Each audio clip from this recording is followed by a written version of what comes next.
nothing new for the Giants as they once again will be asked to do what they've had to do much of this season, and that is play catch-up. Well, they went through this on Friday night, down 4-0. But when you get to this point, you certainly don't want to dig too big a hole for yourself. Dusty Baker will come to the mound.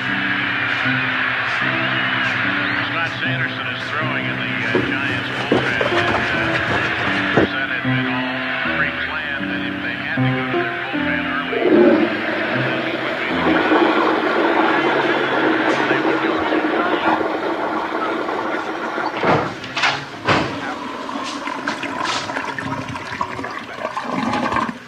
that's funny you say that.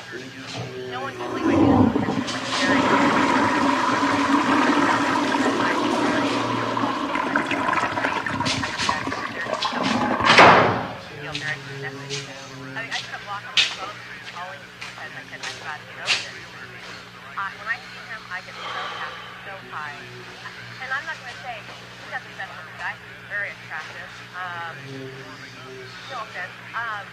There's something I feel very connected to. I'm not saying to another guy, and I'm this man. I get the warm feeling sexually. It's fabulous. We have the best time to do everything from. I mean, it's fun. It's like the best friend that I've always wanted. We had a great relationship our first 6 months. There was a reason I had to work there and it started a snowball effect that you can't stop. Okay. I'm able to.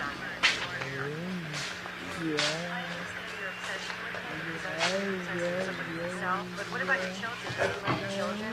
How could you neglect your children?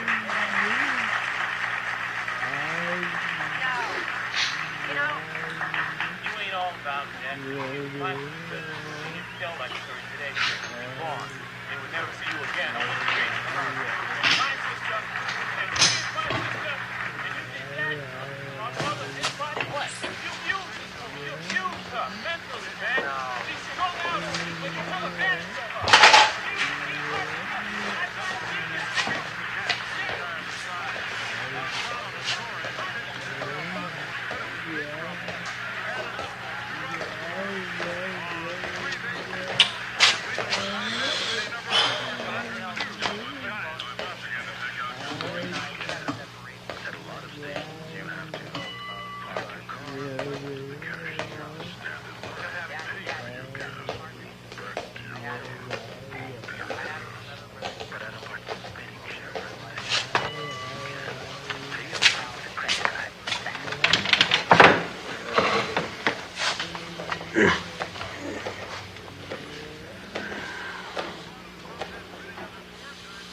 Mercury. Mercury's a good car. I had a lot of cars. Different kinds. A lot of different kinds of cars. And that was the kind of car I was driving that day. The girl, she was standing on the side of the street where there was this chicken stand. It wasn't a Colonel, but it was, nevertheless, it was a chicken stand. And I pulled the Mercury right up there, and I rolled down the window by electric power. She had this leather skirt on, and she had a lot of hair on her arms. I like that a lot. I mean, she has a big bush. I like a big bush. She says, "Are you dating?" I said, "Yeah." She gets in the car. We drive off to this remote location that was comfortable for both she and I. She says, "How much do you want to spend?" I said, "Whatever it takes to see your bush, because I know you've got a big one." $25, she says. That's not chicken feed to a man like me. So I produce the $25. She puts it in her shoe. She lifts up her dress. And there, before me, lay this thin, crooked, uncircumcised penis. You can imagine how badly I wanted my $25 back. You look so goddamn nervous. Well, in a couple of minutes, I'm going to be in a room with the murderer. So are you. This is a nut house. It's not San Quentin. Most of these people don't even know their asses from their elbows. They're just crazy. That's supposed to comfort me? Tom Snyder interviewed Manson, and he's still here, still babbling. You're just doing a little story for a little newspaper. Do it. I think you really pissed me off. This is an important issue. You know, they're letting these killers out of these places every day. And you know what? They usually do it again. It could be you next time. I wouldn't be so fucking nonchalant about it. Another thing is the insanity plea. That's bullshit. You kill someone, clearly you're insane. Should that matter? But wasn't the guy something like 13 or 15 when he did it? It was 25 years ago. I mean, he probably doesn't even remember. Gotta go work in the gotta go work in the castle. Gotta drive the elevator. Gotta plate. Gotta sweep. Gotta mop. Gotta clean. Gotta do this. Gotta do that. Most of the people in these places end up on the street begging for change and kicking fleas off each other. Would you please shut up? Mr. Woolridge? These are the people from that newspaper. Hi, Hi, Jerry Woolridge. I'm Teresa Tatum, and this is Frances Moorman, and she'll be taking photographs today.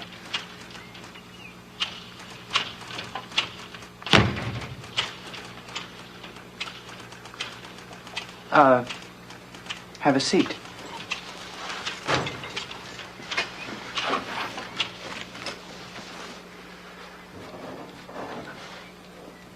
Is this all of you? Well, yes. You're not a man. No, I'm not. Why did you say that? Well, to tell the God's honest truth, I sense a miscommunication here or something. I told your editor... Oh, geez, I can't remember his name. Al Freeman. Yeah, I told Al that there simply couldn't be any pictures. You see, Karl just won't have his picture taken at all. And anyway, we were under the impression that this was supposed to be just a little story or article or something. Isn't that right, Martin? Well, I don't know. I guess... A little article? I mean, I guess so. I mean, it's a story for a very big... Well, it's a newspaper, but it's a very big newspaper. I mean, Karl's very sensitive about the way he looks. I mean, he doesn't like to be stared at. And he told me one time that if a picture was made of him, it would be permanent proof that he was ugly.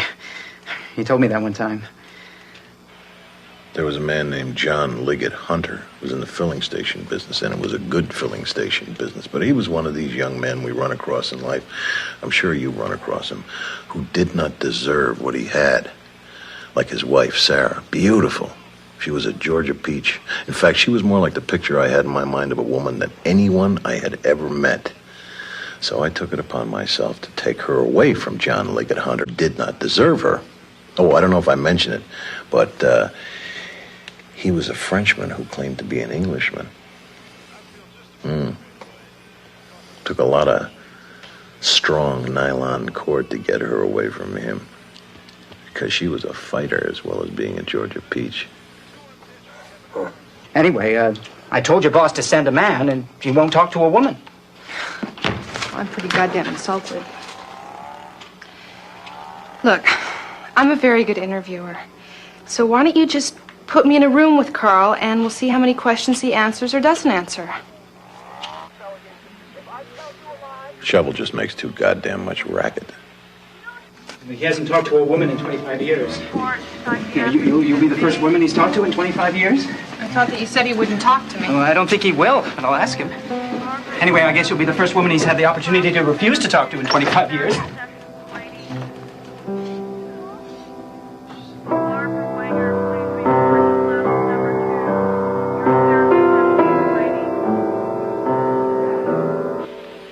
You spend your whole death trying to get out of the womb, and then you spend your whole goddamn life trying to get back in it.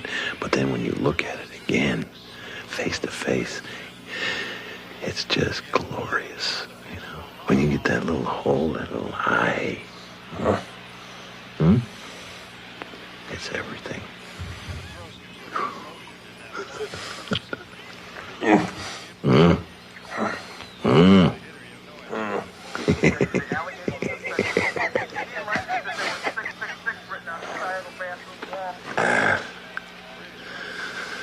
Nothing like it in the whole world. You see, Karl growing up only knew that sex was bad and that people who did it should be killed for it. You know he slept in a hole in the ground under a woodshed, right? Well, I knew that he slept in a woodshed of sorts. Yeah, well, his mother told him that was their punishment, hers and his father's from God, for having sexual intercourse. Before they were married? No, I don't think so. Just period, I think. And his mother told him that God gave them the ugliest creation he could think of. And Karl had this book, this notebook, and on each page of the book he'd written Franklin, chapter 4, verse number 1. He wrote that a couple of years ago after he learned how to write, and Franklin is his father's name. That's really odd. Ah, they're bringing him down now. I'll go prepare him for you. He's getting out today, and I told him he's going to be seeing a lot of women all the time out there. You have to make something explode to truly understand it. You have to examine the tiny particles while they're still on fire. Karl, I got to take you down to the old classroom. Mr. Woolridge wants to see you. Come on, let's go.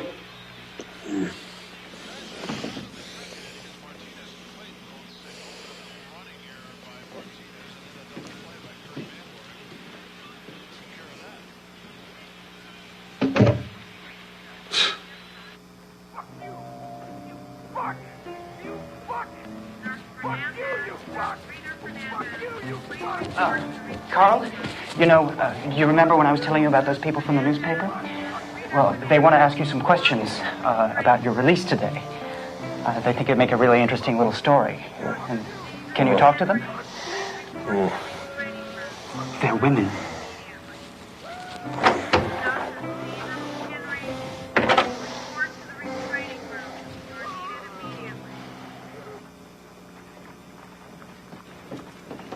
Well, I guess miracles do happen. He'll talk to you. I told him it might help him to see you, for when he's out, I mean. Did he seem upset?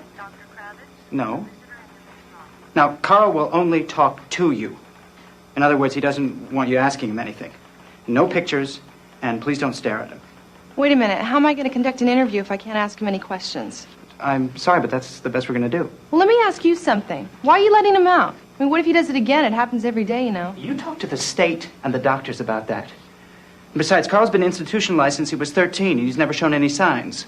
Signs? Homicidal signs. Jesus Christ. Now, will you step outside? Please?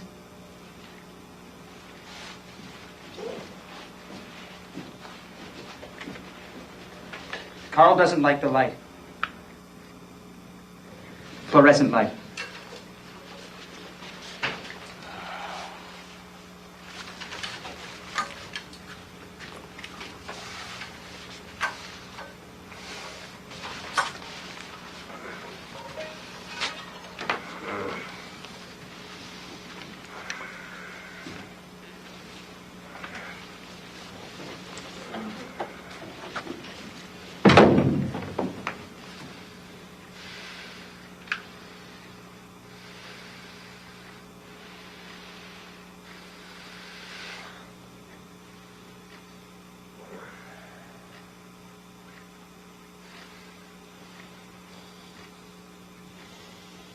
Well, I reckon what you're wanting to know is what I'm doing in here.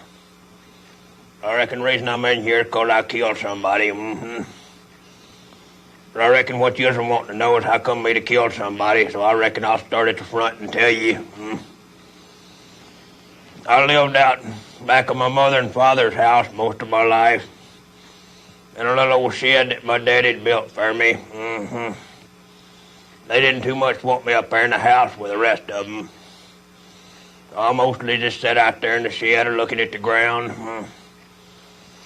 I didn't have no floor, but I had me a little old hole dug out to lay down in.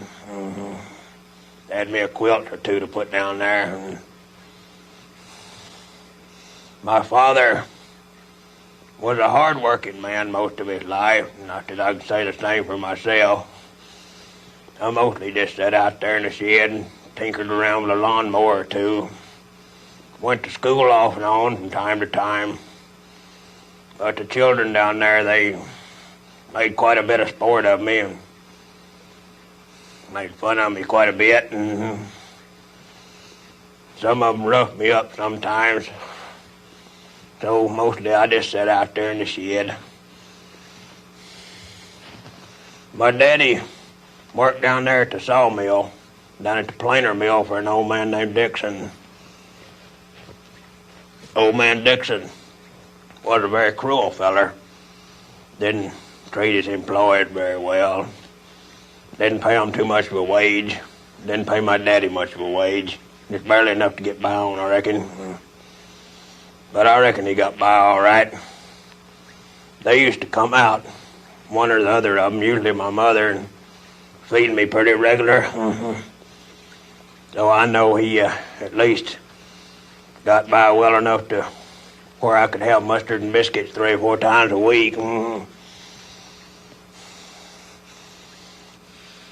old man Dixon, he had a boy named Jesse Dixon. Jesse was really more cruel than his daddy was. He made quite a bit of sport of me and taking advantage of the young girls in the neighborhood quite a bit. They used to say that my mother was a very pretty woman. They used to say that quite a bit from time to time when I was down there at the schoolhouse. And anyway, I reckon you want me to go and tell you what happened, so I reckon I'll tell you. I was sitting out there in the shed one evening, not doing too much, just kind of staring at the wall, waiting on my mother to come out and give me my Bible lesson. And I heard a commotion up there in the house. So I run up on the screened-in porch there, looked in the kitchen window, and I seen my mother laying there on the floor with that ain't clothes on him. And Jesse Dixon was laying on top of her, having his way with her. Yeah. Well, I just seen red. I picked up a Kaiser blade that was sitting there on the porch. Some folks called it a sling blade. I call it a Kaiser blade. It's just a long wood handle, kind of like an axe handle. Long blade on it, shaped kind of like a banana. Sharp on one edge and dull on the other. It's what the highway boys used to cut down the weeds and whatnot. Well, I went in the kitchen there and I hit Jesse Dixon upside the head with it and knocked him off my mother. Well, I don't reckon that quite satisfied me. So I hit him again with it in the neck with a sharp edge and just plumb near cut his head off. Killed him. My mother, she jumped up in there and she started hollering, "What'd you kill Jesse for? What'd you kill Jesse for?" Well, come to find out, I don't reckon my mother minded what Jesse was doing to her. I reckon that made me madder than what Jesse had made me. I taken this Kaiser blade. Some folks call it a sling blade. I call it a Kaiser blade. Now, I hit my mother upside the head with it. Killed her.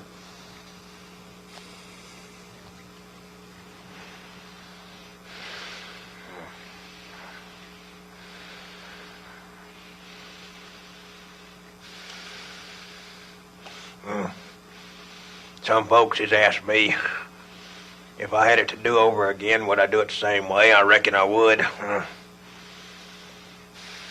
Anyhow, they seen fit to put me in here, and here I've been for a great long while. I've learned to read some.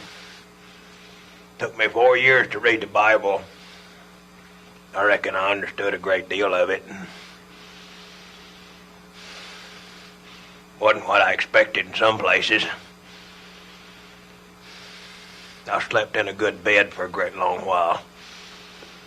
Now they've seen fit to put me out of here. They tell me they're setting me free today. Anyhow, I reckon that's all you need to know. If you need to hear some more details, I reckon I can tell them to you. I don't know if that's enough for your newspaper or not. Anyhow, I reckon that's what you'd want to know. Will you kill again, Karl?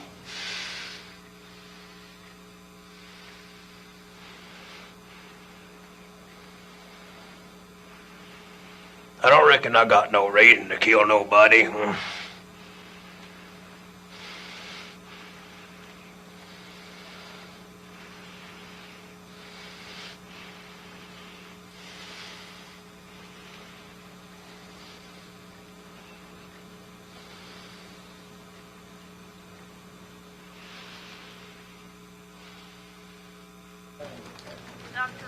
Where will he go? Well, wherever he wants to. I really don't know. So he's leaving right now? Right this minute? Well, we have some paperwork to do, but pretty soon. I mean, don't worry, you'll be gone. You won't see him in the parking lot. No, that's not what I'm... Will he at least be supervised? Well, as much as anybody else is.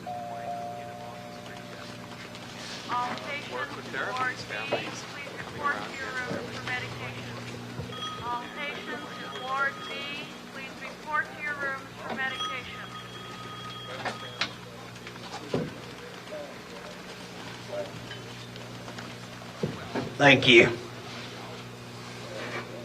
Thank you.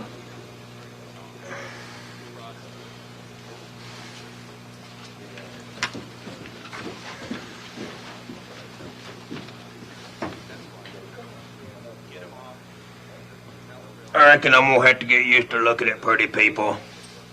Yes, I guess you are. I reckon I'm gonna have to get used to them looking at me, too. Well, you better go get your things. I ain't got nothing but them books. Well, you better go get them.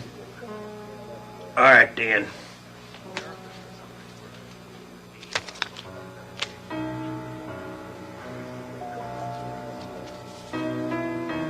Jerry Woolridge, please call extension 475. Extension 475.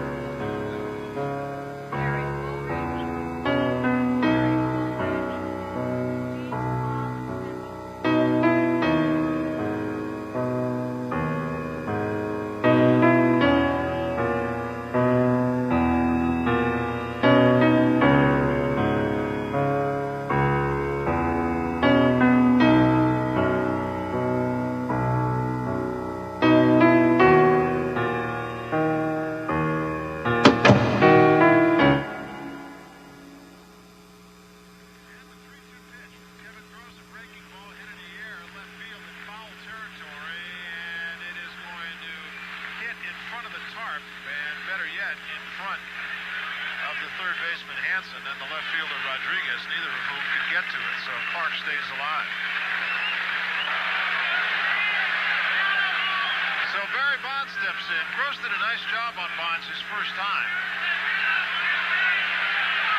Scampers back. Bond's very much a threat to go in this situation.